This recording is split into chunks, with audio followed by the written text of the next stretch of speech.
but still there. So good afternoon, everyone. My name is Michał. I am working at the Laboratory for Astrophysics under supervision of Harold, Xander, and Jordi, who might be in the audience, I hope, at the Leiden Observatory. We're going to switch gears a little bit from gas phase studies to studying photoprocessing of interstellar ice analogs. Before we go into that, a quick introduction. The interstellar ices are mostly observed by the space-based telescopes, including Infrared Space Observatory, Spitzer Space Telescope, and hopefully soon the James Webb Space Telescope.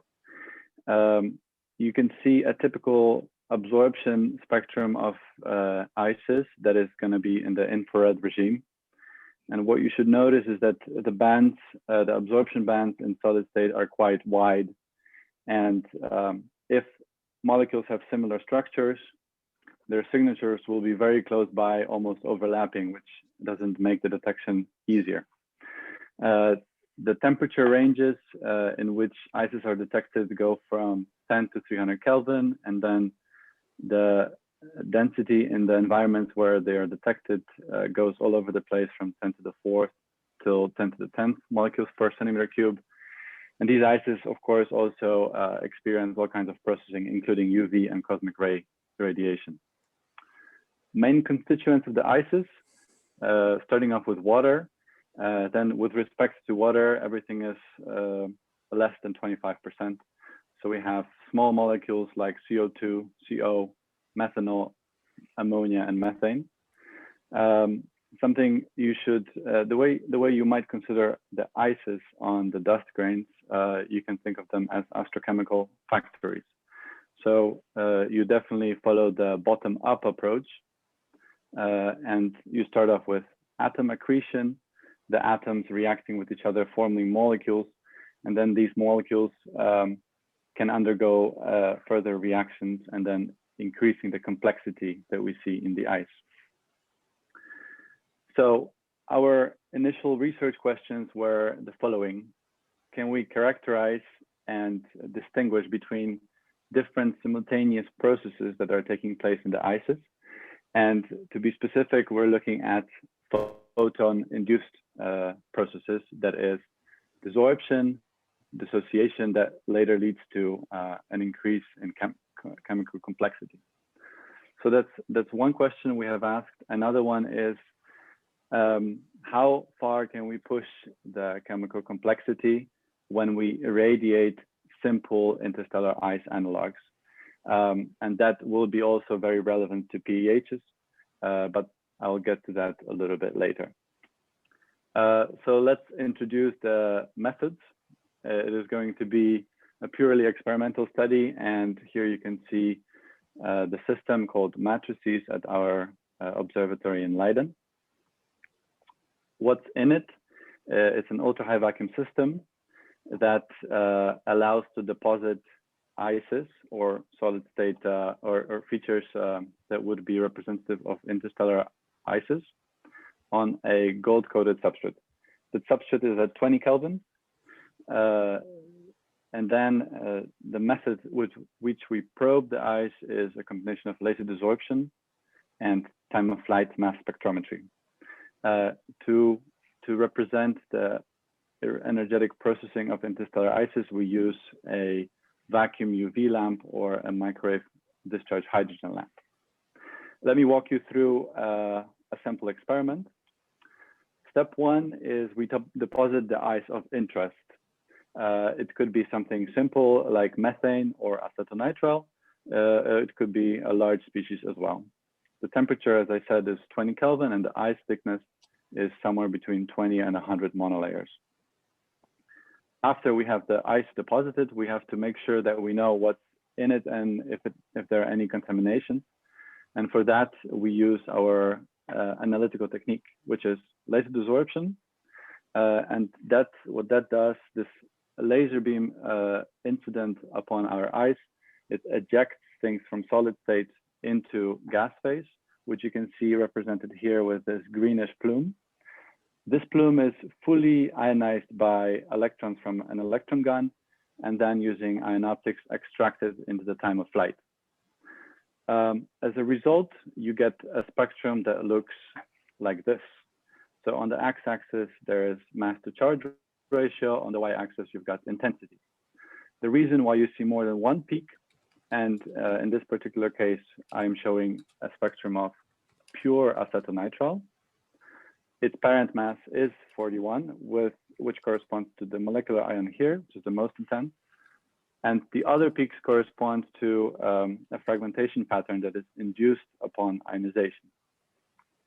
This spectrum represents 100 mass spectra averaged along a column of a substrate, which means something that I didn't mention before. We can manipulate the position of the substrate, which allows the laser to probe a fresh spot with every laser shot. So this is a representation of 100 different spots on the substrate averaged. The next step in the experiment is to irradiate using our lamp. And 1 hour of irradiation in the lab is representative of more or less 10 to the 6 years in dark molecular cloud conditions. After the irradiation, we probe the ice again and then irradiate further. Probe it again and irradiate. This way, the setup allows us to investigate step by step the photon-triggered processes in the ice. Another benefit from using this setup is that it allows us to see the full composition of the ice. So whether it's small or large species, there's no limitations there.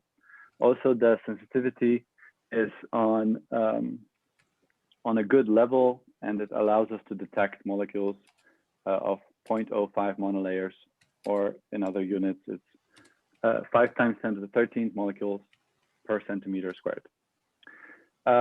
So I have mentioned earlier that there are multiple processes that compete with each other in the ice. And here you have a representation of these processes, an overview. So we can just follow the numbers and I'll walk you through it. So first, upon an absorption of a UV photon, a molecule on the ice is excited. Then it can simply give away its energy to its neighbors, so relax, which follows path number 2. Or it can get off the ice, which will follow paths 3A and 3B. This will only happen if the molecule is on the surface, and we call it photodesorption. Alternatively, this excited molecule can dissociate, forming radicals following this path 4. And then these radicals, highly excited or highly reactive, can recombine to form other products, which later could relax and stabilize within the ice. Overall, you've got a competition between all the events that lead to desorption, which means molecules or fragments leaving the ice, or photoconversion, which means a formation of other species in the ice other than the parent molecule. So we found a quick way to try and actually separate these processes. So we do 2 experiments. The first one is exactly as I described earlier, which is irradiation of our ice of interest. In this case, is methane. So the simplest, smallest hydrocarbon. Second experiment is the same, but it has an additional argon cap layer deposited on top. What that changes is that it blocks all kinds of photodesorption events, whether it's radical photodesorption, reactive, or intact. And then as a result, what you can get out of this, if you compare the depletion of your parent, you can calculate the photodesorption rate of each species. And that is well shown in this plot. On the top panel, you can see the depletion of methane on its own, and also with an argon cap. So with red dots, it's showed with an argon cap, and you can see that the depletion is slower. Now, the difference between these 2 depletion rates can give us a photodesorption rate. So we have done this for methane, but also for other molecules, including methanol and acetonitrile. And for acetonitrile, we were able to, for the first time, determine an upper limit for photodesorption. This was published last year together with Daniel, Gleb, and Harold in Astronomy and Astrophysics. So, okay, we can get a little bit of a handle on what happens upon photolysis of an ice. Let's try and dive into how much of a complexity we can trace when we irradiate the ice with UV. Something that is well known in the field is that methanol is a very good precursor for complex organic molecules that are oxygen bearing. Now, we were looking for a precursor that would actually possibly explain a lot of nitrogen bearing molecules, because that's definitely not oxygen and not methanol. So we picked acetonitrile, which is actually similar in structure. It's also omnipresent in the interstellar medium and might possibly explain some of these large nitrogen bearing molecules that we have observed. So the procedure and experiment is very similar. We grow the ice, check what we have on the substrate to make sure it's clean, irradiate with the UV, and then repeat this process until we get our data. So this is a representation of mass spectra collected as a function of increasing photon fluence. The bottom trace shows in black the unprocessed acetonitrile ice, and each trace above it shows the ice, the same ice, irradiated with a higher photon fluence. What you should notice right away is that there's quite a few peaks that appear, and also they consistently increase in amplitude. Now, the easy answer is that acetonitrile is a decent precursor of larger species, but we can go a little bit, we can do a little bit better than that. So we do certain additional experiments, and this is an example of one where instead of CH3CN, we deposit CD3CN and then trace its irradiation product. That way, based on the observed shift on the mass spectrum, which represents the difference between hydrogen and deuterium, we can at least determine the elemental composition of the product. Here's an easy example of methane, which shows up at 16 for CH3CN, and then methane at CD4 showing up at 20 for CD3CN. Another tool that guides us with interpretation of these of this data is what type of reactions we can have, and that starts off with dissociation channels that are known mostly actually from the gas phase studies. So CH3CN is capable of producing the molecules, the radicals shown here, CH3, CN, then CH2CN, and H radicals. These radicals can react with each other to form molecules. The radicals can be excited and react with the molecules that are already in the ice, forming some other species. And also the excited molecules can react with other molecules to form even more products. Taking all of this into account, we create a chemical network. And this is a summary of just pure acetonitrile irradiation. As you can see, it forms a few products, and the products marked with a check mark have been detected in the ISM. Some have been not, which is of course of interest. The next step is we added water to this mixture because water is the most abundant species in the interstellar ices. And we can see a lot more, which is summarized here. Here you can see that amines, amines, alcohols, aldehydes, carboxylic acids, as well as amides are all created within this ice mixture, showing the potential of acetonitrile and water as a very good precursor to complex organic molecules. Moving on next. Oh, we just recently got this published also with Daniel and Gleb and Harold, which is a big relief. Okay, moving on. How does this relate to PEHs, and how do PEHs appear in the interstellar ices? Well, they haven't been directly detected in the interstellar ices. However, there are multiple scenarios that explain how they should be there. So the top-down scenario of the PEH formation assumes their formation in the gas phase, in the ejecta of the dying stars. And as those pHs are traveling throughout the interstellar medium, in the cold regions, they will be frozen out on dust grains. Plenty of studies have been done on the optical spectroscopy of pHs, mostly in the water ices, shown here. Alternatively to this approach, there is a bottom-up approach which has been investigated only recently by the group in Hawaii. They have shown that if you start off with a very small acetylene ice, you can irradiate it with electrons and form benzene, and then multiple benzenes mixed, fused together, multiple different pHs. And all of that is happening in a solid state at 20 Kelvin. So how can we try and test this on matrices on our system? So a quick experimental upgrade we have performed was initially the sensitivity is limited by the saturation of the detector. So the detector is saturated with the parent molecule that we use, whether that is acetonitrile, methane, or any other species. And in this case, it would be acetylene. So in order to prevent the saturation of the detector and to increase the sensitivity towards other species, we deflect the parent mass as it's traveling in the time of flight to the detector. What that allows us to do is we don't see much of the parent mass, but we see all the other products at very high sensitivity.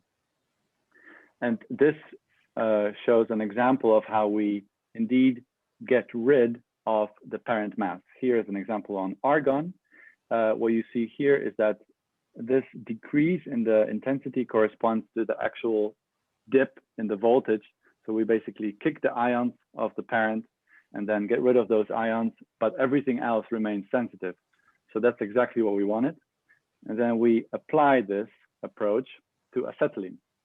So on the left, you can see an increase between different sensitivities of the detector, one without the pulsar and the other one with the pulsar. And this gain corresponds to more or less a factor of 100. And what happens from here is we go back to our regular scheme of experiment. We grow the acetylene ice. We probe it first to see what it is, irradiate it, probe it.